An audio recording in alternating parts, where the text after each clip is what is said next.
नमस्कार दोस्तों। क्या भारत अमेरिका का 51वां राज्य बन गया है? क्या भारत की दिशा दशा सब कुछ अब ट्रंप तय करेंगे? क्या नरेंद्र मोदी ट्रंप के मुख्यमंत्री के तरीके से व्यवहार करेंगे? और क्या भारत की का अब कोई सम्मान, कोई अस्मिता नहीं रह गई है?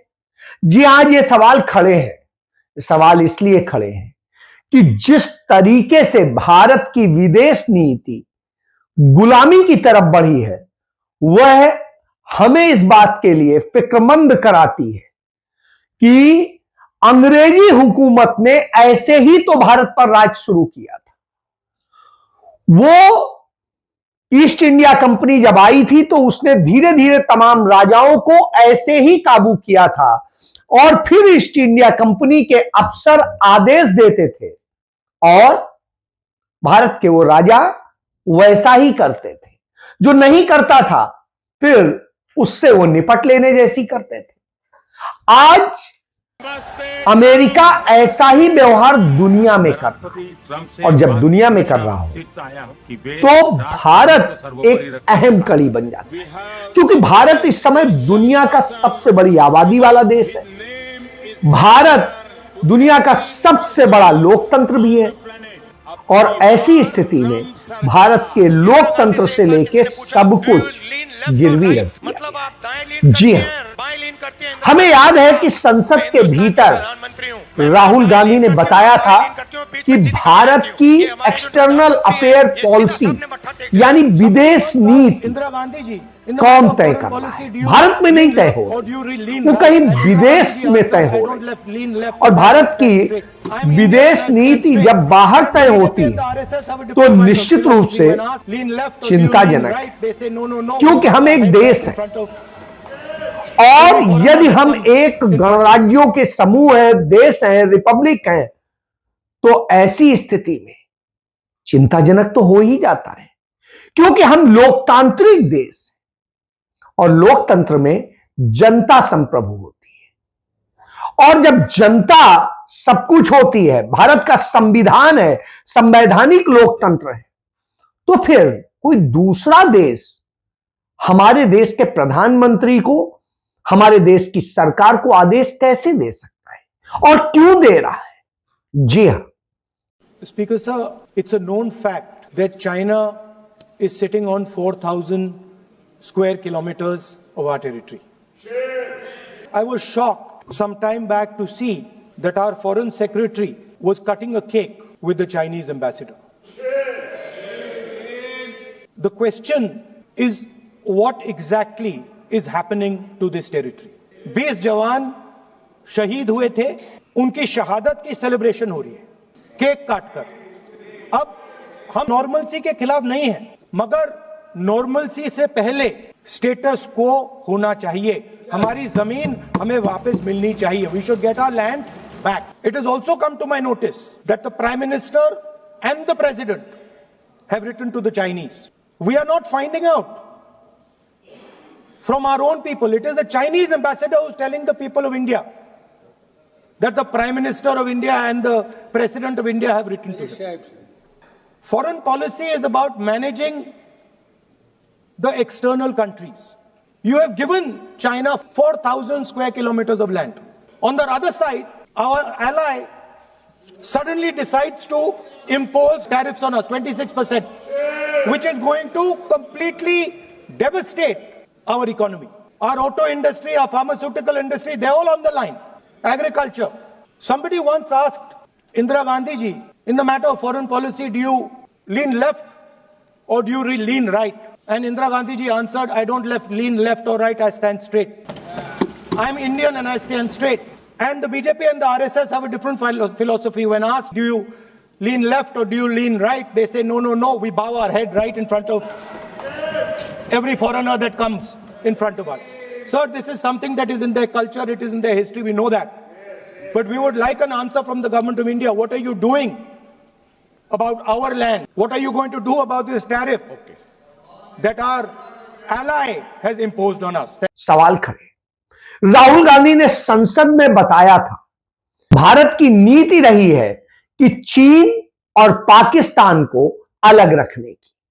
The single biggest strategic goal of India's foreign policy has been to keep Pakistan and China separate. This is fundamental for India. And what you have done is you have brought them together. Today, do not be under any illusion. Do not underestimate the force that is standing in front of you. Do not underestimate the power that stands in front of us. Do not underestimate it. You have brought Pakistan and China together, and this is the single biggest crime that you could commit against the people of India. China has a clear vision, and I can clearly see, without any confusion in my mind, that China has a plan. China has a plan.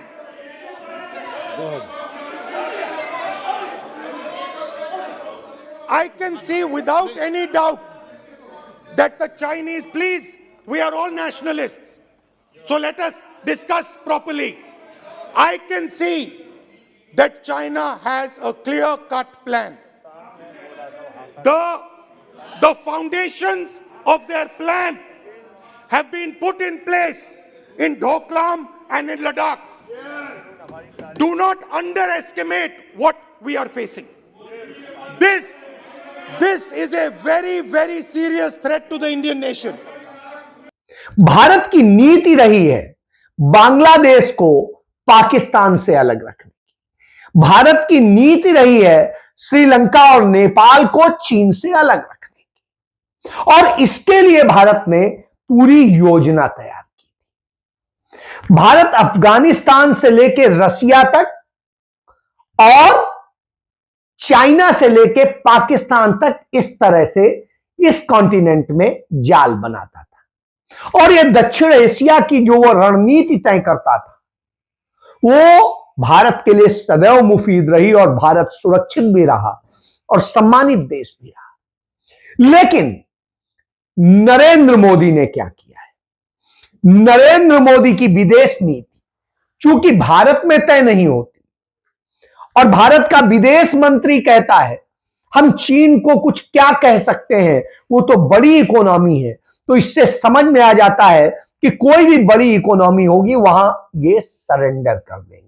ये विदेश मंत्री वही है जो चीन में भारत के राजदूत हुआ करते थे, यानी विदेश सेवा के अफसर, उसके बावजूद ऐसी बात कर रहे हैं। उधर अमेरिका आज दुनिया में दादा बन के खड़ा है, और हम क्या कर रहे हैं? हम गुलामों की तरह व्यवहार कर रहे हैं। भारत के नागरिक मारे गए, निर्दोष नागरिक मारे गए, हमारे यहां आतंकी हमले हो रहे हैं, हमारे यहां विदेशी और देशी जो भी आतंकी हैं जहां से भी आ रहे हैं वो आ रहे हैं, वारदात कर रहे हैं और चले जा रहे हैं। और ये पीछे तमाम घटनाएं हुई और वो सारी घटनाएं अब तक फाइलों में कैद है। चाहे उरी की घटना हो, चाहे पहलगाम की घटना हो, चाहे पुलवामा की घटना हो, या पठानकोट की घटना हो, या कोई और घटना हो, किसी में भी अब तक अनावरण नहीं हुआ है। इसी तरीके से सन 2000 में जो घटना हुई थी छत्तीस सिंहपुरा में जहां 35 सिख मार दिए गए थे, उसका भी आज तक कोई पता नहीं। और इसके अलावा जो इसके पहले घटनाएं हुई हैं उनमें भी कमोबेश यही है। सिर्फ एक घटना है जिसमें सारी चीज गिरफ्तारियां हुई और सारी कार्रवाई हुई, वो मुंबई का बम ब्लास्ट था जो 2008 में हुआ था। इसमें भारत ने सारे सबूत इकट्ठे करके पूरा डोजियर सौंपा था, जिसके आधार पे हमने कसाब को फांसी भी दी और राणा को हम प्रत्यार्पित करके अमेरिका से भारत लेके आए हैं। डेविड हेडली पर उस पर केस पेंडिंग है, वो वहां की जेल में बंद है। और इसके पहले यदि हम बात करें तो 1993 में मुंबई में हुए ब्लास्ट के भी मामले में हमने यही किया था, लेकिन आज क्यों नहीं हो पा रहा है? क्योंकि 1989 में आतंकियों को छोड़ा गया था, और जब आतंकियों को छोड़ा गया था तब मुफ्ती मोहम्मद सईद गृह मंत्री थे और वीपी सिंह की सरकार थी जो भारतीय जनता पार्टी के सहयोग से बनी थी। उस सरकार में यह हुआ, उन आतंकियों को छोड़कर आने वाला कौन था? भारतीय जनता पार्टी के नेता। और आतंकियों को छोड़ के आते हैं और भारत आतंकवाद में फंस जाता है। कश्मीर में आतंकी घटनाएं होती हैं। इसके बाद 1999 में अटल बिहारी वाजपेयी सरकार में यही अजीत डोभाल छोड़ के आता है, जसवंत सिंह छोड़ के आते हैं जो मिनिस्टर होते हैं अटल जी के, और उसके बाद फिर वही स्थिति, फिर लगातार तब से लेकर आज तक जितनी आतंकी घटनाएं हो रही हैं उन सब में मसूद अजहर का ही नाम आता है। और मसूद अजहर को आज तक न पकड़ा गया, न मारा गया, न कुछ हुआ, लेकिन हर घटना में उसका नाम आता है। तो क्यों उसे बचाया जा रहा है? कौन बचा रहा है? एक, और भारत उस पर सीधे अटैक क्यों नहीं कर रहा है? कभी उसके भाई बहन को मार देगा, कभी उसके साले को मार देगा, किसी को मार देगा, लेकिन वो बच जाता है हर बार। क्यों हो रहा है? नहीं पता। पाकिस्तान खुद को कह रहा है कि हमने जंग जीत ली, वो अपने आप को जीता दिखा रहा है, दावा उसने कर दिया। भारत सरकार ने उसका विरोध भी नहीं किया। अमेरिका का राष्ट्रपति एक ट्वीट करता है और सीज फायर के लिए हमारे देश के चाहे विदेश सचिव हो और चाहे रक्षा विभाग के मंत्रालय के तमाम अफसरान हो, सब आधे घंटे के अंदर प्रेस कॉन्फ्रेंस करने चले आते हैं। इसकी घोषणा भारत का प्रधानमंत्री नहीं करता, इसकी घोषणा पाकिस्तान का प्रधानमंत्री नहीं करता। वहां से आदेश आ जाता है और फिर सब उसी पर नाचने लगते हैं। इसके बाद आप देखिए, सवाल वहीं आता है कि जो इतने सैकड़ों नागरिक मारे गए, सैकड़ों हमारे सैनिक मारे गए और दूसरे मारे गए, उनके दोषियों पर उनको न्याय दिलाने के लिए क्या हुआ? कुछ नहीं, सिर्फ ड्रामा, सिर्फ ये कि हां ये हो रहा है, वो हो रहा है, वो हो रहा है, प्रेस कॉन्फ्रेंस हो रही है, प्रधानमंत्री मीटिंग कर रहे हैं, लेकिन प्रधानमंत्री नरेंद्र मोदी किसी भी सर्वदलीय बैठक में नहीं गए। क्यों डर था? क्या छिपाना चाहते हैं? क्यों डरते हैं सच से? भाग क्या रहे? कोई जवाब नहीं। जब यहां कोई जवाब ना हो, कोई सवाल ना हो, तो यही होता है। पाकिस्तान को अमेरिका लोन भी दिलाता है आईएमएफ से, वो उसे 40 अरब जो है डॉलर भी देता है मदद के लिए, और उसे हथियार भी देता है। चाइना पाकिस्तान को हथियार दे रहा है। भारत की कूटनीति क्या है? विदेश नीति क्या है? भारत के साथ खड़ा कौन था? उसके साथ टर्की खड़ा था, अजरबैजान खड़ा था, लेकिन भारत के साथ कौन खड़ा था? न रसिया भारत के साथ आके खड़ा हुआ, चाइना पाकिस्तान के साथ खड़ा हो गया। चाइना जाकर के, चाइना के राष्ट्रपति चले जाते हैं रसिया और रसिया के राष्ट्रपति के साथ बात करते हैं और वो न्यूट्रल हो जाते हैं। यानी चाइना भारत को कोई शक्ति बनने नहीं देना चाहता है, पाकिस्तान भारत को कोई शक्ति बनने नहीं देना चाहता है, और अमेरिका भारत को शक्ति बनने नहीं देना चाहता है, लेकिन वो लड़ाई रखना चाहता है। तो वो जो कर रहा है उससे फायदा किसका है? वो जो ट्वीट करता है उसमें कहता है नहीं, इन दोनों में शांति करा दी है और अब अच्छे से धंधा और काम और ये करेंगे। यानी धंधे के लिए वो हमारी वो करा रहा है, आतंकवाद का नामो निशान मिटा दिया, आतंकवाद पे कोई बात नहीं है। उसके बाद दूसरा ट्वीट करता है, उसमें कहता है कश्मीर का मसला हम हल करेंगे। साहब आप हैं कौन? कश्मीर का मसला भारत और पाकिस्तान के बीच था, भारत ने इसको लेके कोई विरोध नहीं जताया कि आप कैसे आ सकते हैं बीच। पाकिस्तान सदैव से चाहता था कि अंतरराष्ट्रीय मसला बने, भारत ने कभी नहीं बनने दिया, लेकिन मोदी ने वो बनवा दिया। यानी हमारे कश्मीर को भी छीनने की साजिश हो रही है। कौन है ये सब करने वाला और क्यों हो रहा है, किस डर से हो रहा है? आज हालत यह हो गई है कि भारत के साथ में कोई भी ऐसा देश जो साथ में नहीं खड़ा है, हर कोई सिर्फ प्रवचन दे रहा है। शायद यही वजह थी कि विदेश मंत्री ने यूरोप में जाके यही कहा कि हमें प्रवचन मत दीजिए, हमारे साथ खड़े होइए, लेकिन कोई साथ नहीं खड़ा हुआ। तो इस तरह की स्थिति में लाकर के भारत को खड़ा कर दिया है। तो ये कौन सी विदेश नीति? विदेश नीति आज आपकी निर्भर होने की है। आत्मनिर्भर का नारा देते हैं और अमेरिका के इशारे पर आपकी विदेश नीति चल रही है, उसके निर्देश पर आप काम कर रहे हैं। आप कहते थे उत्पादन बढ़ाएंगे, आत्मनिर्भर बनाएंगे, उत्पादन में भी आप चले गए और चाइना के हाथ में सारा उत्पादन है और भारत हर साल 105 अरब डॉलर का नुकसान उठा रहा है। अब आपने भारत को छोड़ा कहां है? यानी भारत हर तरह से गुलाम है, चीन का भी गुलामी करेगा, उसकी भी करेगा। शायद यही वजह है कि हमारे प्रधानमंत्री के मुंह से चीन का चा नहीं निकलता है। वो हमारे 20-21 सैनिकों को मार डालता है लेकिन नहीं निकलता है। वो हमारी हजारों एकड़ जमीन कब्जा कर लेता है, नहीं निकलता है। और उधर पाकिस्तान का पा नहीं निकलता है। पाकिस्तान हमारे यहां हमला करता है, सीज फायर तोड़ता है, हमारे सैकड़ों लोगों को मार डालता है, सब कुछ करता है, हमारा तमाम इंफ्रास्ट्रक्चर और तमाम चीजें तबाह कर देता है।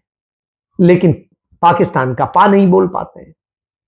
मणिपुर का उधर मां नहीं बोल पाते हैं, जहां पिछले 2 साल से सुलग रहा है, हालात बद से बदतर। देश में बेरोजगारी है, महंगाई है और दूसरे तमाम संकट है। क्यों नहीं बोल पा रहे? पाकिस्तान से हम क्या बात करेंगे ये हमें तय करना था, लेकिन ये अमेरिका तय कर रहा है। बिना शर्त सीज फायर की बात हुई। क्यों हुई? चर्चाएं बाद में होंगी, पहले चर्चा होती। हमारी सेनाएं तैयार थीं, हर स्थिति में मजबूत थी, फिर भी डर गए। क्यों? क्योंकि अमेरिका को यह सूचना मिली कि चीन पाकिस्तान का साथ देने जा रहा है और पाकिस्तान भी परमाणु संपन्न है, चीन भी परमाणु संपन्न है। चीन खड़ा हो गया तो क्या होगा? अमेरिका की सारी गणित खत्म हो जाएगी। तो उसने तत्काल अमेरिका ने पाकिस्तान से अपने रिश्ते निभाए कि उसे वो हमारे पास बना रहे, चीन के पास न जाए। और उधर भारत गुलामों की तरह कर रहा है। भारत के पास मौका था इस क्षेत्र की विश्व शक्ति बनने का, क्षेत्रीय शक्ति बनने का, लेकिन वह मौका भी हाथ से चला गया। तो अब आप समझ लीजिए, दुनिया की सबसे बड़ी सेना हमारे पास है, इंफ्रास्ट्रक्चर है, हमारे पास आदमी है, सबसे बड़ी आबादी है दुनिया की, सबसे बड़े लोकतंत्र है, संविधान है, फिर भी हमारी हैसियत यह हो गई है। क्यों? क्योंकि सब कुछ अमेरिका में बैठ के डीप स्टेट तय कर रहा है। यही बात तो राहुल गांधी ने कही थी। राहुल गांधी की बात समझ में नहीं आती है। क्यों? क्योंकि वो सच बोलते हैं और वही सच साबित होता है हर बार, लेकिन तब तक देर हो चुकी होती है, देश बर्बादी में जा चुका होता है। तो सोचिए, आपने आज देश को गुलामी में ढकेल दिया है। क्यों? क्योंकि सिर्फ कुछ पूंजीपतियों के लिए, धंधे के लिए, और उससे इस देश के लोगों को लाभ नहीं है, बल्कि यह देश के लोग फिर से एक नई गुलामी की तरफ चल पड़े हैं। जी हां, यह सत्य है। जय